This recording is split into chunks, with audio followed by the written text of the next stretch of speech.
Howdy, folks. Spencer here, and today Cryptic has announced the third event in the year-long event campaign, the Demon Slayer event, which features several Iconian TFOs. And today I'll be breaking down everything you need to know about this event. As always, chapters are listed down below. And I want to start off here with the basics. So this is going to be running on PC from May 2nd up through May 23rd. So it is a 21-day event.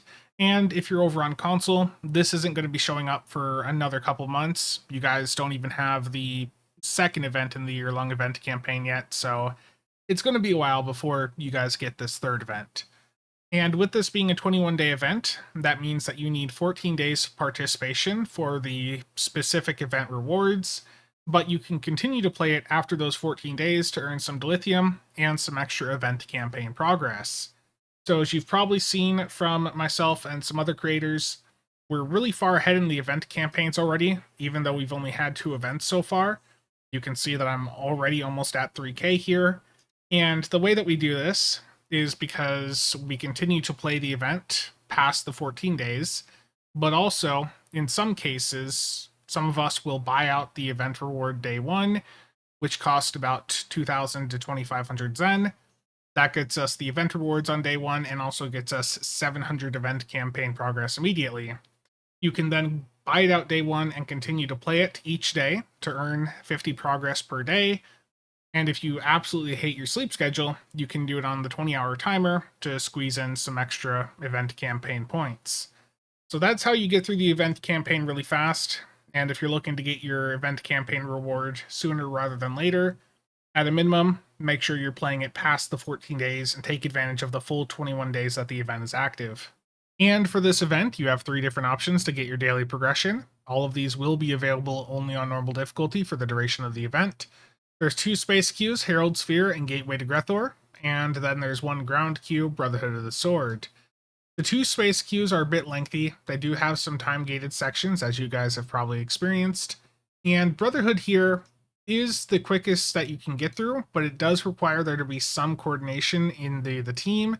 So in a pug environment, you might have some issues with this, but if you can get in there with even 2 other people that understand how the queue works, then you're going to be able to get through Brotherhood in like half the time is what the space queues would take. So, I'd say to try Brotherhood in a pug and see how it goes, but if you find the pug teams just are not able to get through it quickly, then just head back over to one of the space queues.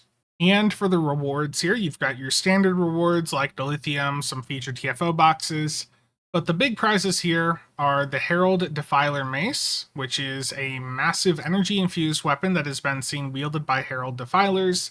The weight and power of the weapon requires using it with 2 hands. Melee critical hits with this weapon deal additional anti-proton damage with each hit, and have a chance of pulling other nearby foes closer to you. There is a brief cooldown on this effect. So for those of you that are ground fans and like to do melee stuff, you may find this quite fun to use. I don't know how it's going to be performance-wise, but these melee weapons generally are not as good of performers as traditional distanced weapons. And alongside that, there is also some space weapons here. So you're going to be getting the Omnidirectional Herald Anti-Proton Beam Array and the Wide Arc Herald Anti-Proton Dual Heavy Cannons. These are the 2 that people have been asking for to be added to the Herald weapon packs for quite some time. These are not set pieces, so this Omni here would be able to be slotted alongside a set Omni. So if you are a fan of Herald anti-proton weapons and you've been waiting for an Omni Beam or a Wide Arc, this event reward is going to be getting you that alongside the ground item and the dilithium, TFO boxes, and so on. So all around, pretty interesting reward there. I do like to see that they're introducing some of these Omni Beams and items that people have been asking for a long time. And for those of you looking to play the market, I would say to keep an eye on the Herald Anti-Proton side of things. With this event reward popping up, you might see that Herald Anti-Proton shoots up in value a little bit. So might be some market opportunity there because people might be trying to put together full builds using this energy type. So nice little event. I'd be curious to hear what you guys think about these rewards here. I do like that they're putting in these Omnis and Wide Arcs that people have been asking for a long time. The ground weapon, I don't know how that's going to perform, but looks fun.